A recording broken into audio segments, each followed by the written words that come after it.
sin preguntar, sin hacer ninguna cuestión, sin hacer ninguna pregunta, simplemente el obedecer. La disciplina de estar parado por horas sin moverse, sin poder ni siquiera si le pica algo, la disciplina de no rascarse. ¿Cuántos de nosotros nos pica algo y inmediatamente tenemos que rascarnos, verdad? Requiere disciplina, tanto el hacerlo como el no hacerlo. Y la vida del creyente es así. Perdón, no sé si me escuchan, quiero asegurarme que todos estamos escuchando. La vida del creyente tiene que tener disciplinas. Y hemos estudiado hasta ahora 3 de las 7 disciplinas que vamos a estar viendo. Hemos estudiado el estudio de la palabra, qué tan importante es para el cristiano, la oración, la alabanza y la adoración. Sin estas disciplinas el cristiano no crece. El cristiano se queda sin crecer, se queda bebé espiritual. Y si usted ya ha empezado a practicar estas disciplinas, usted podrá ver su vida va a ir creciendo.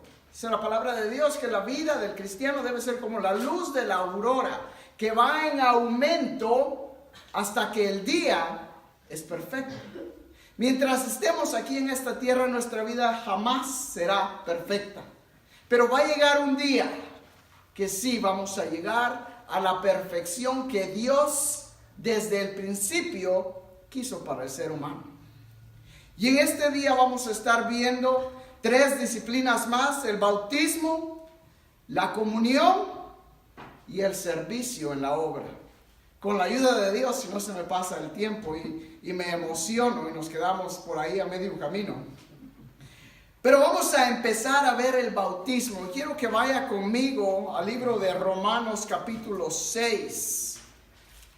Romanos capítulo 6. ¿Por qué nos bautizamos? ¿Qué tan importante es el bautismo? ¿Por qué hacemos tanto énfasis en el cristiano que ha aceptado a Cristo debe de bautizarse?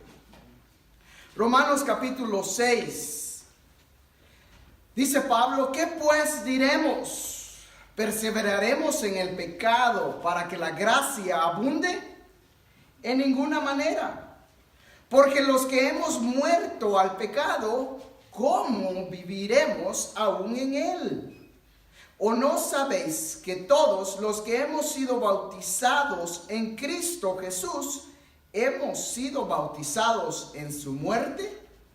Porque somos sepultados juntamente con él para muerte por el bautismo, a fin de que, como Cristo resucitó de los muertos, por la gloria del Padre, así también nosotros andemos en vida nueva. Porque si fuimos plantados juntamente con él en la semejanza de su muerte, así también lo seremos en la de su resurrección. Sabiendo esto, que nuestro viejo hombre fue crucificado juntamente con él, para que con el cuerpo del pecado sea destruido, a fin de que no sirvamos más al pecado. ¿Por qué nos bautizamos? En primer lugar, porque es un mandato de Jesucristo. En Mateo capítulo 28, versículo 19, Jesús le dijo a sus discípulos: por tanto, id y haced discípulos a todas las naciones, bautizándolos en el nombre del Padre, del Hijo y del Espíritu Santo. El mandato de Jesucristo fue a sus discípulos de ir a todas las naciones a predicar el Evangelio, y cualquiera que aceptare debería de ser bautizado. Ahora, ¿por qué? ¿Cuál es el significado del bautismo? 2 Corintios 5, 17 nos dice: de modo que si alguno está en Cristo, nueva criatura es. Las cosas viejas pasaron, he aquí, todas son hechas nuevas.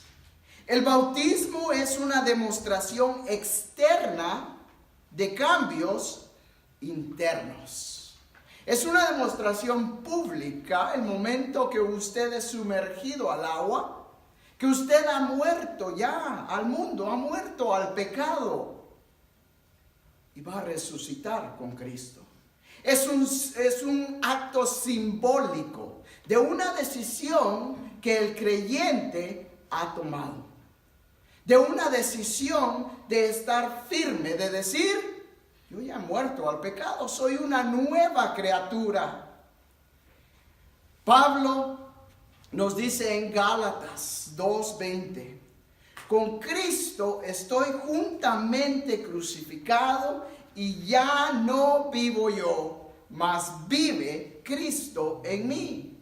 Y lo que ahora vivo en la carne, lo vivo en la fe del Espíritu del Hijo de Dios. El bautismo es una declaración pública de haber muerto al pecado. Ahora, no quiere decir que el hombre ya no vaya a pecar, porque somos pecadores por naturaleza. No importa usted lo que haga, usted siempre va a ser pecador hasta que lleguemos a la perfección que Dios quiere de nosotros. Hasta el día en que veamos a Cristo, entonces usted va a ser perfecto. Mientras tanto, lo único que podemos decir es, con Cristo estoy juntamente crucificado. Ya no vivo yo. Los pecados que yo cometo es porque es mi naturaleza. Pero ya Cristo pagó por mis pecados. El bautismo representa el morir con Cristo y resucitar a una nueva vida con Cristo. Colosenses 2:12 dice, sepultados con Él en el bautismo, en el cual fuisteis también resucitados con Él, mediante a la fe en el poder de Dios que le levantó de los muertos. El bautismo quiere decir que nuestros pecados han sido sepultados con Cristo, han sido lavados ya en el agua del bautismo y hemos resucitado para una nueva vida. Es por eso que Pablo aquí en Romanos nos dice, ¿qué pues diremos? ¿Perseveraremos en el pecado para que la gracia sobreabunde? De ninguna manera. Si nosotros ya hemos dicho, hemos hecho confesión de fe, que hemos aceptado, que hemos vuelto a nacer, entonces, ¿por qué es que ahora en estos días parece que la iglesia tuviera que convencer a la gente de bautizarse? ¿Sabe usted que la práctica del bautismo a través de la Biblia nos demuestra que la gente creía en Jesucristo, aceptaba e inmediatamente era bautizada? Cuando Pedro predicó su primer discurso en Hechos capítulo 2, 3,000 personas se convirtieron. Y dice que inmediatamente fueron bautizados, una tras otra, 3,000 convertidos, bautizados inmediatamente. Hechos capítulo 8 nos demuestra el ejemplo de Felipe y el etíope. Dice que el etíope recibió el evangelio y dijo, ¿qué impide que yo sea bautizado? Y descendieron a las aguas e inmediatamente el etíope fue bautizado. La familia de Lidia, inmediatamente después que el evangelio llegó, en capítulo 10 de Hechos, dice que fue bautizada ella y su familia.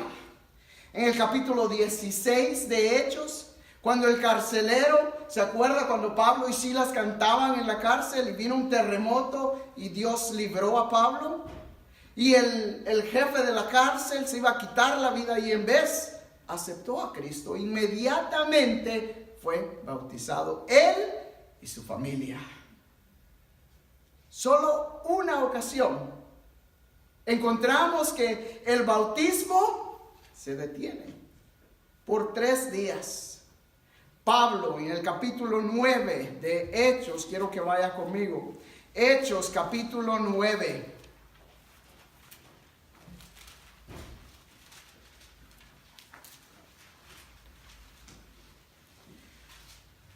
Versículo 18. Bueno, vamos a leer desde el 15. El Señor le dijo, está hablando a Ananías, el Señor hablándole a Ananías. Ve porque instrumento, capítulo 9 de Hechos, ve porque instrumento escogido me es este para llevar mi nombre en presencia de los gentiles y de reyes y de los hijos de Israel, porque le mostraré cuánto le es necesario padecer por mi nombre. Fue entonces Ananías y entró en casa, y poniendo sobre él las manos, dijo: hermano Saulo, el Señor Jesús, que te apareció en el camino por donde venías, me ha enviado para que recibas la vista y sea lleno del Espíritu Santo. Y al momento le cayeron de los ojos como escamas y recibió al instante la vista, y levantándose fue bautizado. Y habiendo tomado alimento, recobró fuerzas, y estuvo Saulo por algunos días con los discípulos que estaban en Damasco. Después que Pablo encuentra a Jesús por 3 días, Pablo no come, no bebe nada, está en un shock. Todo lo que él sabía, todo lo que él conocía, de repente cambia. Y ahora este Jesús que él creía muerto, le ha aparecido, literalmente lo ha visto resucitado. Y Pablo tiene que procesar todo esto. Y le toma 3 días. Hasta que Ananías llega, le presenta el mensaje que Dios le dio. Dios te va a usar, Pablo. Recibe la vista. Después de 3 días que él entendió que este era Jesús, al que él había conocido como el Mesías, pero que todos negaban, entonces fue bautizado. Pero mis hermanos, ¿por qué es que ahora en día la gente no quiere bautizarse? Es porque malinterpretamos el bautismo. Y creemos que al ser bautizado, ya tengo que ser un santito, ¿verdad? Que ya no solo la aureola nos falta, nos tiene que salir. No, mis hermanos. El mandato de Jesucristo es que nos bauticemos. Así es de que, si usted ha recibido a Cristo recientemente y no se ha bautizado, usted debe de bautizarse para una demostración externa de cambios que Dios ha hecho internos. ¿O piensa seguir pecando? ¿Piensa seguir en la vida que vivía antes? Entonces no puede bautizarse. Pero si usted ya ha dicho, ya esa vida ya no, se ha quedado atrás. Por eso es que cantamos el canto, ¿verdad? He decidido seguir a Cristo. He decidido seguir a Cristo. He decidido seguir a Cristo. No vuelvo atrás, no vuelvo atrás. Esa es la decisión que usted tomó. Dijo, ya, no vuelvo más al mundo. Pero a veces nos toma tiempo procesar. No podemos tomar mucho tiempo. Ahora, ¿cuál es la edad apropiada para bautizarse? Y no voy a entrar en el bautismo de los niños. Si usted tiene preguntas, hágamelas después del servicio. Porque la tradición de bautizar a los niños no empezó hasta los años 400, 500 más o menos. La iglesia primitiva no practicaba esta práctica. Ni lo encontramos en la palabra de Dios. Pero yo les sugeriría, a la luz de la palabra de Dios, que es cuando el niño, el joven, entiende lo que el bautismo representa y entiende que es un mandato de Dios, no mandato de los padres, no mandato de la iglesia, es un mandato de Jesucristo mismo. Así es de que puede ser joven, puede ser ya viejo. La edad No tiene que ver. Excepto que cuando la persona entiende el paso de obediencia que está tomando. Muy bien. La comunión. Otra disciplina que el cristiano debe de practicar. La comunión o la cena del Señor. La Santa Cena. El participar en este momento tan hermoso de comunión con Cristo. Y para esto quiero que vaya a Corintios capítulo 11, versículo 23.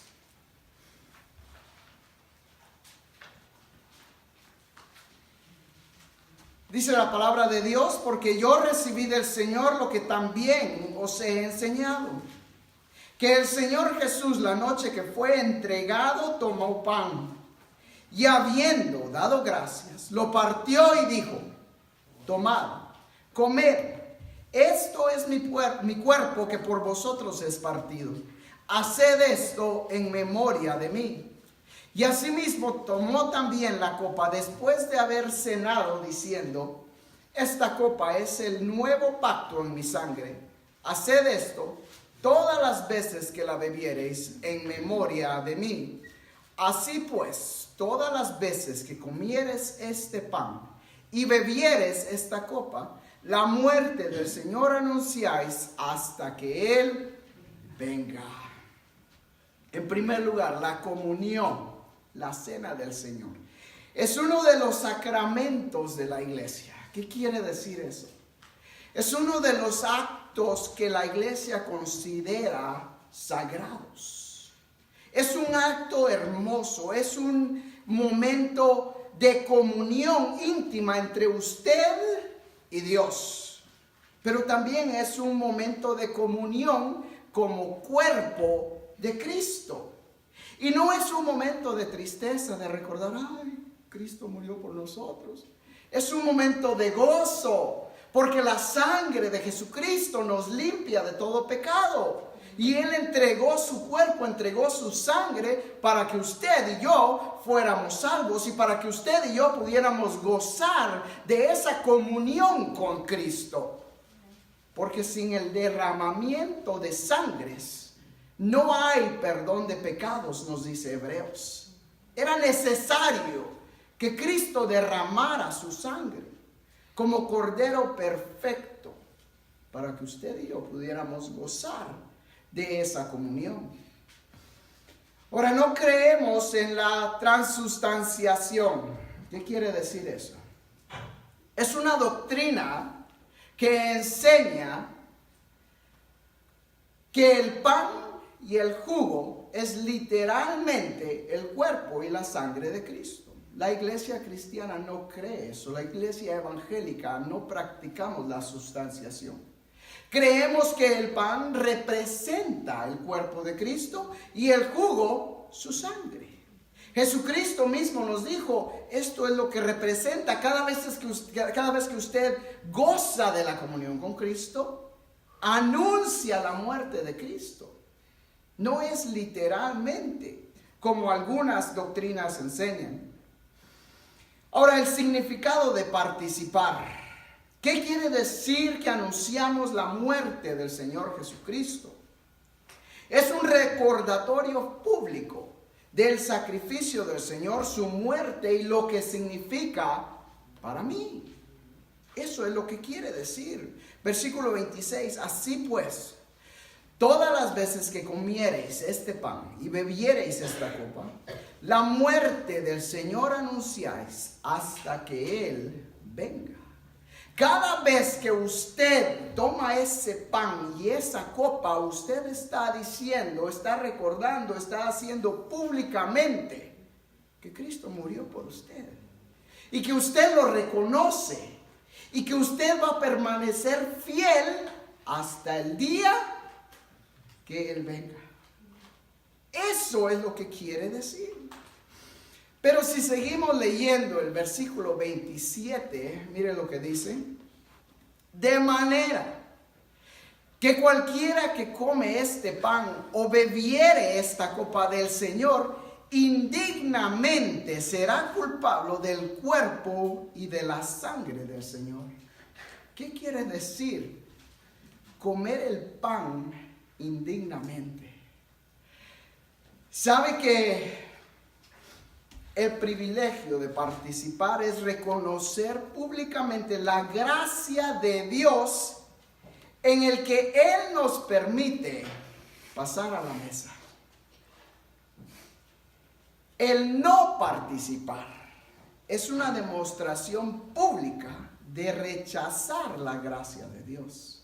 Cuando Pablo está hablando aquí de comer indignamente, no está hablando de que cuando nosotros estamos aquí como iglesia, como cuerpo de Cristo y estamos en comunión, si usted tiene algo en su mente, si tiene algo en su corazón, usted no es digno de participar.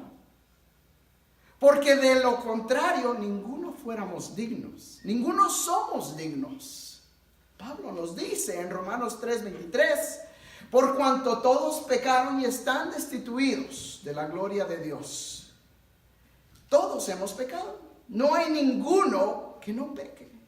Ninguno de nosotros somos dignos de participar por nosotros mismos.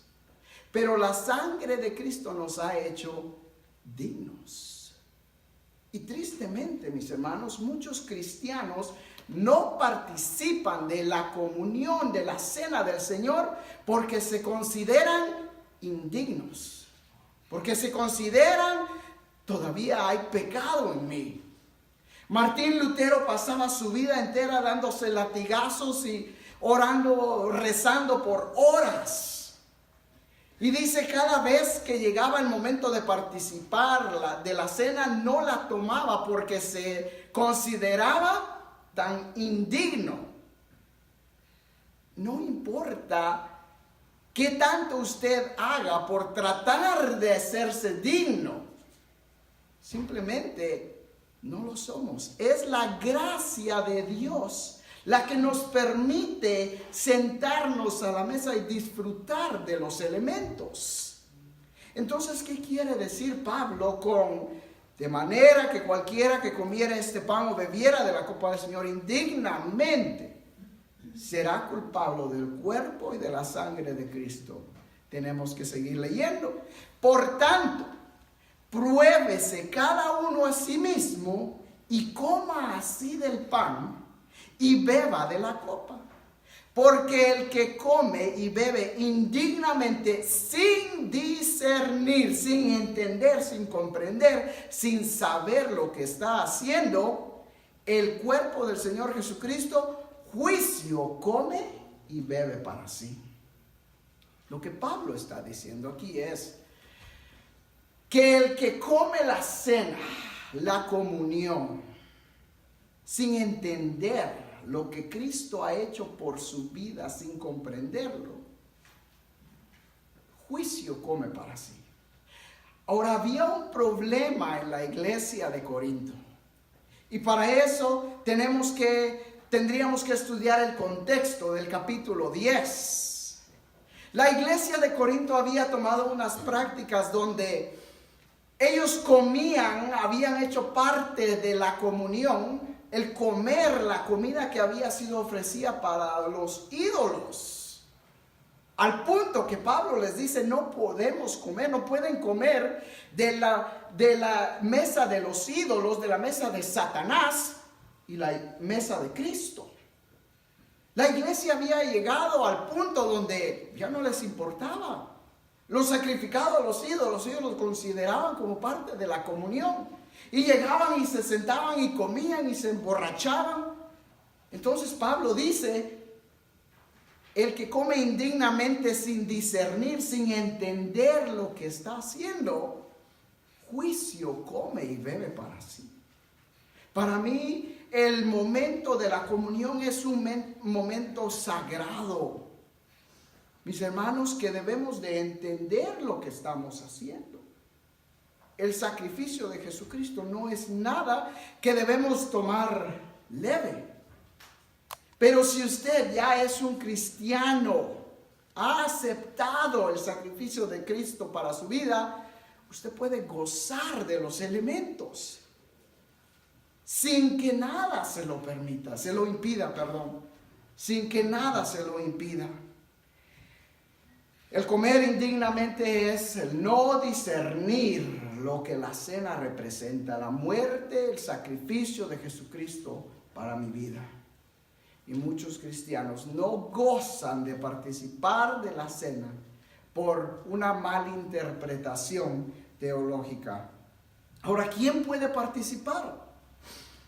En realidad, la palabra de Dios dice que todo creyente, todo el que ha sido hecho hijo de Dios, creyente, que tiene comunión, que ha entregado su vida a Cristo, puede participar.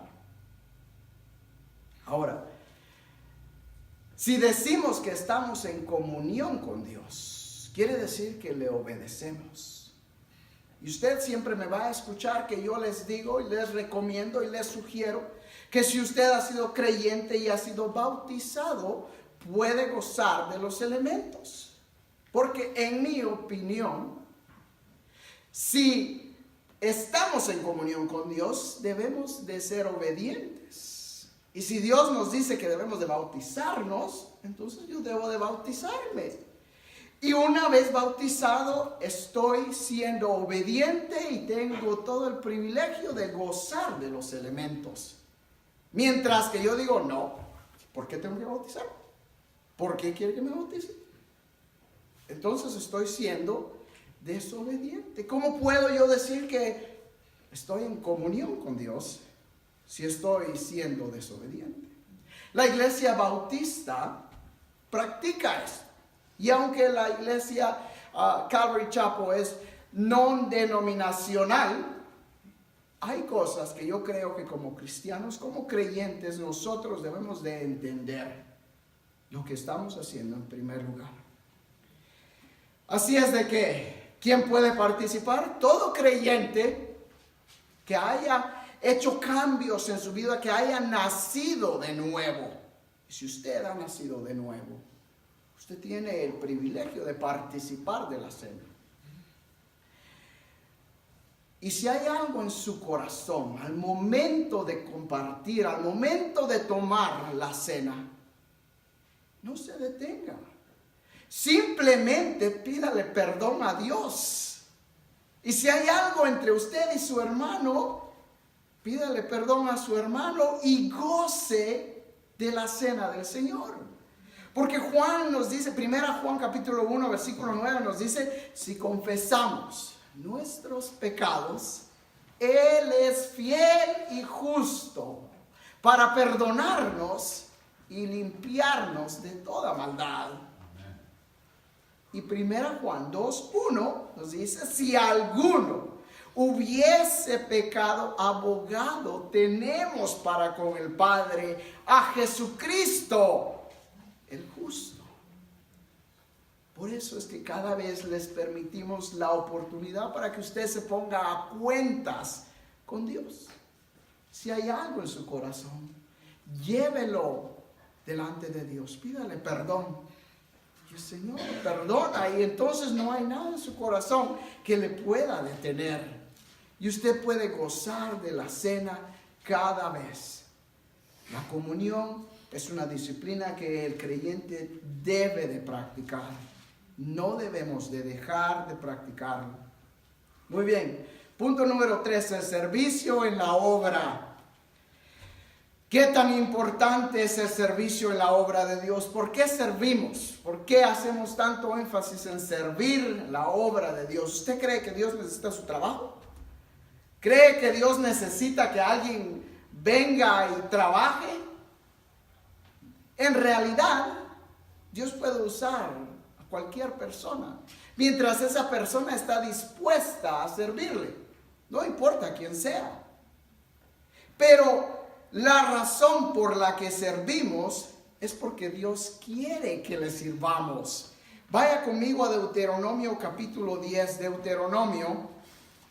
A propósito, estamos a punto de empezar el libro de Deuteronomio con mis hermanos los miércoles. Si usted no puede venir, síganos en la página del chisme.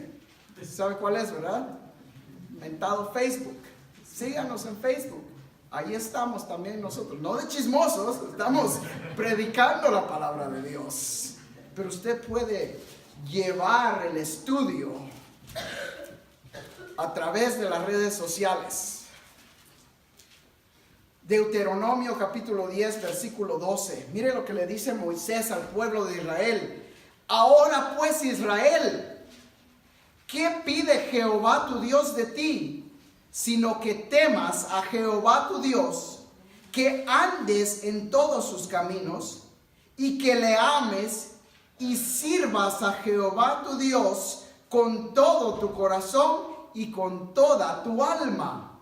Que guardes los mandamientos de Jehová y sus estatutos que yo te prescribo hoy, para que tengas prosperidad. ¿Qué pide Dios de nosotros? Que le obedezcamos, que le amemos y que le sirvamos. Que le sirvamos. Llegó el momento que Josué estaba ya a punto de morir y le dijo al pueblo de Israel: escogeos hoy a quién van a servir. Si al Dios de los amorreos, de los heteos, de los feos, pero yo y mi casa serviremos a Jehová. Josué 24:15. Y es un versículo que hemos tratado de tomar con mi familia, pero saben que no es fácil. No es fácil el decir yo y mi casa serviremos a Jehová. ¿Qué si mis hijos no quieren servir? ¿Qué voy a hacer? Los hijos ven el ejemplo de los padres. Y cuando los padres están en el servicio de la obra de Dios, los hijos ven las dificultades y ven las bendiciones que Dios derrama sobre la familia. Yo y mi casa serviremos a Jehová porque Dios quiere que le sirvamos. Eso es lo que Dios quiere de la familia, que juntos sirvamos en la obra del Señor. Ahora Jesucristo mismo nos dio ejemplo del servicio en Juan capítulo 13, cuando le lava los pies a los discípulos. Les dice en el versículo 14, pues si yo, el Señor y el Maestro, he lavado vuestros pies, vosotros también debéis lavaros los pies los unos a los otros, porque ejemplo os he dado, para que como yo os he hecho, vosotros también hagáis. Jesucristo mismo dijo: yo no he venido para ser servido, yo vine para servir. Entonces, mis hermanos, Dios quiere que sirvamos. Dios nos dejó ejemplo a través de su Hijo mismo, Jesucristo, que nos sirvamos los unos a los otros. El servir en la obra de Dios no nos deja estar ociosos. ¿Sabe qué quiere decir eso? No nos deja estar de haraganes. Eso es lo que quiere decir.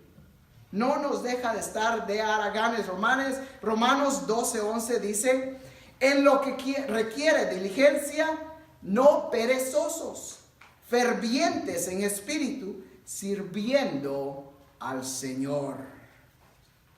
El cristiano que es usado por Dios es el cristiano que está ocupado. Entre más usted se ocupe en la obra del Señor, Dios más lo va a usar. Mientras más usted esté sentadito, bien, gracias, otro servicio más, venimos, nos vamos, el Señor no lo va a usar, porque usted está de haragán. Dios no quiere haraganes, Dios quiere personas que le sirvan, que estén dispuestos. El servicio de la obra de Dios debe de hacerse por amor. Colosenses 3:23, y todo lo que hagáis, hacedlo de corazón, como para el Señor, y no para los hombres, sabiendo que del Señor recibiréis la recompensa de la herencia, porque a Cristo servís. Mi hermano, mi hermana, si usted está sirviendo en la obra, no espere que yo venga y yo le vaya a recompensar por su obra.